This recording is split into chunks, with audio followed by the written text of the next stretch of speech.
Olá pessoal, tudo bem com vocês? Então, vim aqui hoje falar para vocês de 3 filósofos. Quem são eles? De onde vieram? Brincadeira. Só vou falar um pouquinho sobre a filosofia deles, que é o Hobbes, o Locke e o Rousseau. Esses 3 são filósofos da nossa linha que a gente chama, já tô prevendo o narizinho, torcendo aí, filosofia política.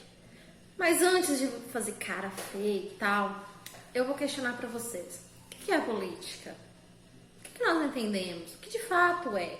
Qual o objetivo real quando a gente fala em política? E aí eu vou um pouco além. Como é dizer que eu não gosto de algo se eu não sei o que é, se eu não tenho a verdadeira compreensão do que é isso? Então é isso que eu vou falar para vocês, para a gente poder buscar entender o que é antes da gente dizer que não gosta.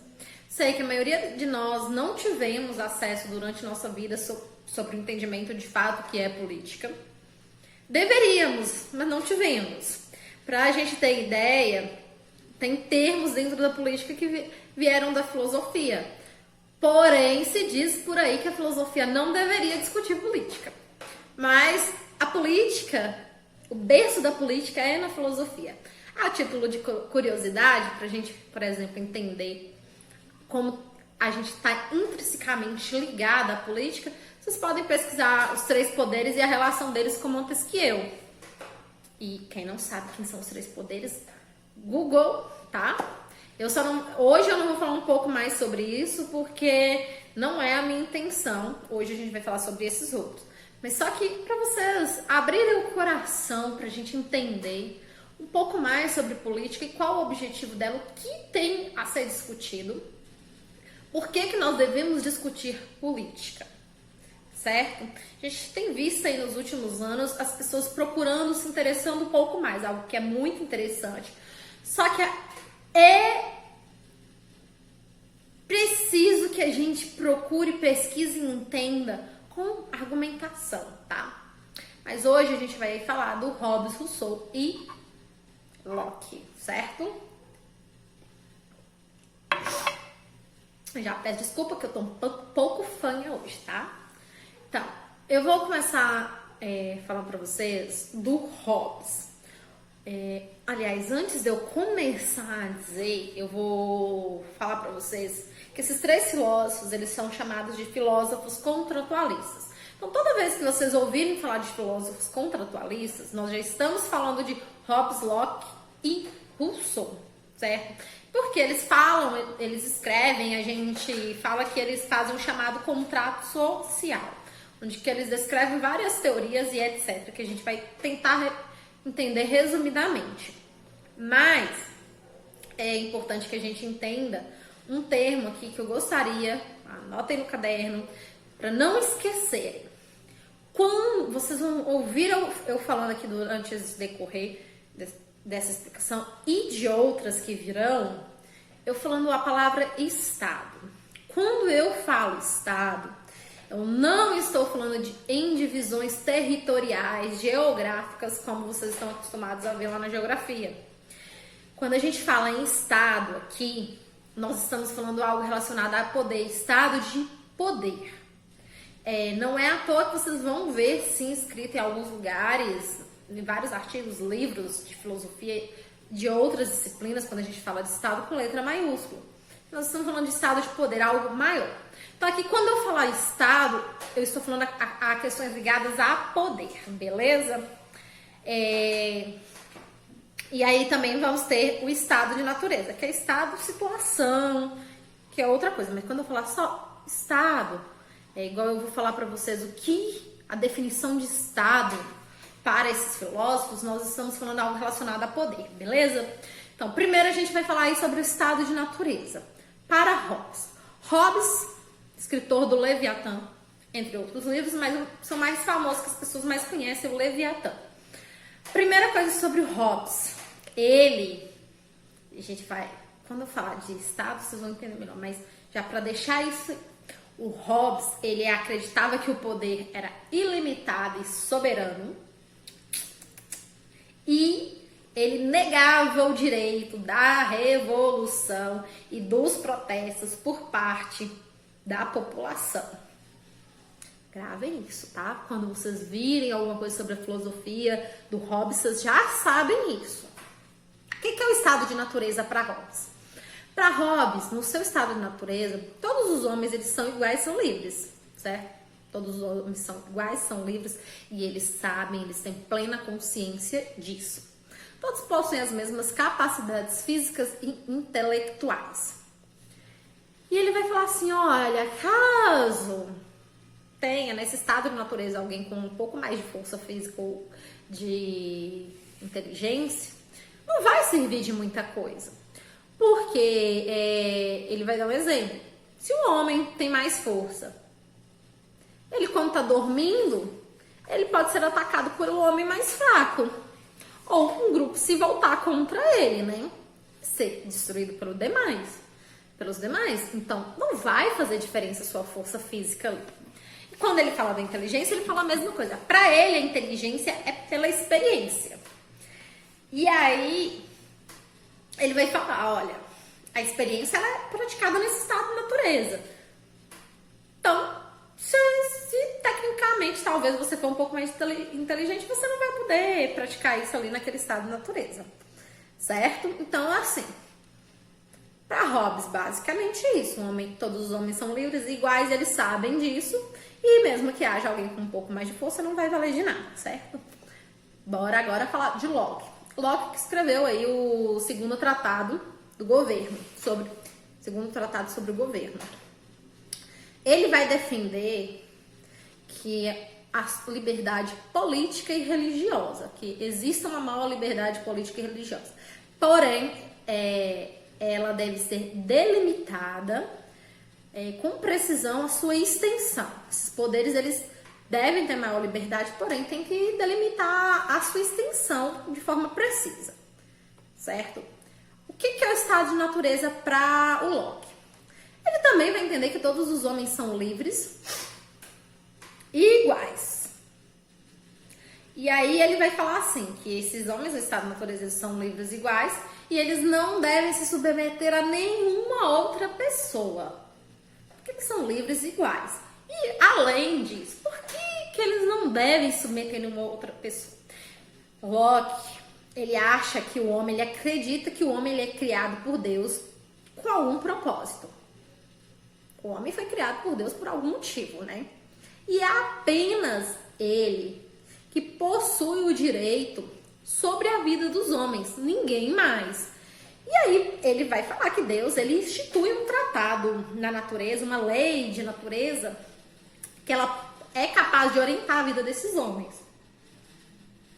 E essa lei da natureza, ela é suficiente para que ela oriente essa vida dos homens, se os homens se esforçarem para conhecer, né? Então, assim, com essa lei da natureza que é criada por Deus, os homens, no seu estado de natureza, podem viver muito bem uns com os outros, certo? Ele vai ter essa crença. Compreendemos? Agora nós vamos falar de Rousseau. Rousseau e o seu contrato social, que nós chamamos de discurso sobre a desigualdade dos homens.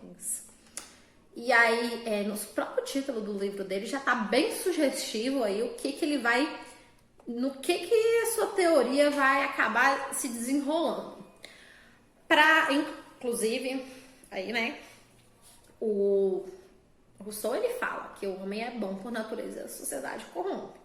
Já os outros dois não concordam muito com isso, não. Eles acham que o homem não é assim tão bom e a sociedade que vai corromper ele, não. Se é ou não é, não sei, vocês me contem depois, tá? Então, o Rousseau, ele vai afirmar que o ser humano, ele é naturalmente bom. No seu estado de natureza, ele vive uma vida plena e feliz. Que ele é naturalmente bom, né? Ele é capaz de viver uma vida isolada dos demais, sendo plenamente feliz. Ele vai chamar o homem no seu estado de natureza de um bom selvagem. E ele acredita que esse bom selvagem é incapaz de fazer mal, igual outros animais fariam. Porém, para Rousseau, o estado de natureza, ele acaba quando o homem descobre, não sei se descobre seria o termo mais adequado, mas vamos usar isso aqui por hora. Quando ele encontra a propriedade privada. E aí que a gente vai ver surgir essas desigualdades. Ele vai falar que quando esse indivíduo ele encontra essa propriedade privada, que ele vai estar lá, que é um pedaço de terra, e ele quer cercar esse pedaço de terra e dizer que é meu, isso se torna um motor gerador de desigualdades e violência. Então, assim, quando o homem vai encontrar essa propriedade privada, começam-se os problemas. A desigualdade entre os homens, que é o que ele diz. E aí vai vir toda a questão do homem se corromper por essas coisas, que futuramente eu vou tentar gravar um vídeo sobre cada um desses filósofos para a gente entender melhor. Mas aqui a gente tá falando bem sinteticamente para ajudar vocês aí nessas atividades, para esclarecer as ideias de vocês, tá? E aí, falado sobre estado de natureza, a gente tem que entender o que é a definição de estado para cada um desses filósofos. Então, vamos começar pelo Hobbes, né? O Hobbes, ele defende a tese de que os homens eles precisam de um estado forte, que tenha poder suficiente para manter seus habitantes em paz. Lembram que lá atrás eu falei que para Hobbes o homem não tem direito a revoluções e protestos por parte da população? Então, para ele, o homem ele vai ter que ter esse estado forte para manter esses habitantes em paz, né? E que é o estado que tem que manter esses grupos receosos, que esses grupos têm que entender que eles não podem entrar em guerra, não podem fazer revoluções, né? E que se isso acontece, né, o poder do Estado começa a cair. Inclusive, para o Hobbes, o homem tem uma natureza má. Lembra que eu falei ali da divergência Locke, Hobbes e Rousseau? Mais especificamente entre Rousseau e Hobbes, essa questão do homem ser mal ou bom. Rousseau diz que é bom. Hobbes não concorda. Então, assim, ele vai entender que o Estado tem que ter um poder forte, soberano e uma única vontade, que é a vontade desse governante, que ele vai chamar de soberano. Então, ela tem que estar acima de todos, né?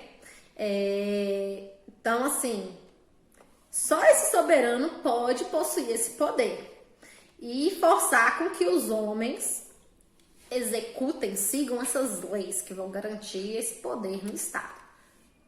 E reforçando de novo que ele entende que a população não tem direito a protestos e revoluções, certo? O Locke, para ele a sociedade civil deve ser feita para preservar os bens civis de seus membros, garantindo então a posse segura para esses membros e seus bens, né? Então, cabe àquele magistrado legislar, governar imparcialmente sobre todos os conflitos desses membros da sociedade. Ou seja, aquele magistrado ali, ele tem que governar ali sobre esses membros dessa sociedade e proteger de qualquer inimigo externo. O governante, o magistrado tem que governar para proteger os bens civis e proteger aquela sociedade de qualquer inimigo externo, né? E aí ele vai falar que para ter essa maior eficácia na preservação de suas propriedades, os homens têm que entregar seu direito de julgar e possuir na mão do Estado, certo? Então, assim, na necessidade, já que o homem nasce livre, igual, né? Mas assim, ele, já que precisa ser de um Estado, ele deve entregar tudo isso na mão desse governante, né?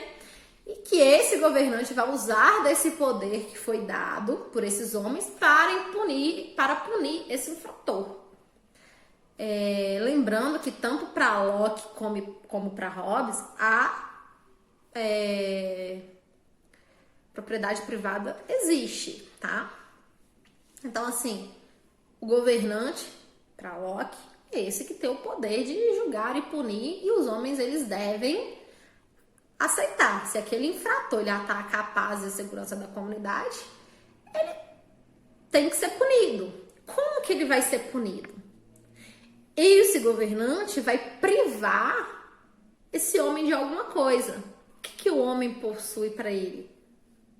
A sua liberdade, a sua vida. Então Locke ele vai dizer pra gente, olha, já que nós precisamos de um governante, se você é um infrator, cometeu alguma infração, eu preciso te julgar e te punir, mesmo que diante disso eu precise tirar algo de você, que seja a sua liberdade ou mesmo a sua vida, né? Mas ele atenta que o governante tem que tomar cuidado para não abusar desse poder e não agir injustamente. Porque se ele agir injustamente, ele vai se colocar em estado de guerra, em uma situação de guerra contra o povo. E aí, se ele for deposto, retirado do seu poder, ele não vai estar sendo injustiçado, não, porque ele cometeu um erro. Então, o governante ele tem todo o poder, mas ele tem que tomar cuidado para ele não cometer um ato de injustiça e não trazer a guerra para si, porque aí a população pode acabar se rebelando e querer tirar ele do seu posto, certo? E por fim, vamos falar na disposição de Estado para Rousseau. Para Rousseau, esse Estado ele faz parte desse contrato social, é um pacto que vai estar pautado na alienação das vontades, né, em particular. Como condição vai estar na busca da igualdade entre todos. A soberania do povo seria condição para a sua libertação. E o soberano seria o povo e não o rei. O que ele está dizendo com isso? Ele está dizendo, olha, nós vamos fazer um pacto. Sim, vai ter um soberano que vai, nesse pacto, buscar a igualdade para todos. Só que, porém, esse soberano que ele vai ser colocado ali, né? É o povo e não o rei. O que é o rei para Rousseau? Ele é apenas um funcionário do povo, né? Só um funcionário, mas quem tem poder soberano é o povo. E isso vem numa época onde que a gente via ali na Europa o poder absolutista. Quem não lembra o que é poder absolutista, pergunta para o professor de história, dá uma pesquisada. Mas então, assim, ele se coloca todo numa posição contrária a esse poder absolutista quando ele diz que não, o rei é um funcionário, mas o poder é do povo, né? Então, ele vai falar que essa validade do Estado, mas que ele vai apontar também riscos dessa instituição chamada Estado, né? E ele avalia que, da mesma forma como o indivíduo poderia tentar fazer prevalecer sua vontade sobre a vontade coletiva, também tem o Estado que pode subjugar a vontade geral. Pode ser que tenha ali o indivíduo do povo que queira fazer prevalecer sua vontade. E o Estado pode querer subjugar a sua vontade geral em cima daquilo, né? E dessa forma, o Estado ele tem uma importância para ele, só que ele não pode ser soberano por si só, né? E suas ações, as ações desses Estados, elas devem ser dadas em nome da soberania do povo. Aí nós já vemos a primeira valorização de democracia. Então, quando a gente começa a ver A primeira valorização de democracia é com pensamento de Rousseau ali, onde que o poder do povo deve estar sobre o poder do Estado. O Estado não pode subjugar o poder da população. Então, é isso que nós entendemos sobre estado de naturezas e Estado, a construção de Estado nesses três filósofos. Por hoje é só, para não ficar muito longo, mas futuramente eu pretendo vir falar um vídeo para cada filósofo, para a gente entender bem o que quer dizer. E aí fica a frase para vocês, a indagação. O homem, ele é bom por natureza e a sociedade corrompe? Ou seria o homem mal por natureza, como diz o Hobbes? Então, gente, por hoje é só. Qualquer coisa, vocês mandem perguntas e eu vou tentar explicar aí, tá? E futuramente a gente tenta falar um pouquinho mais de cada um. Beijos, tchau!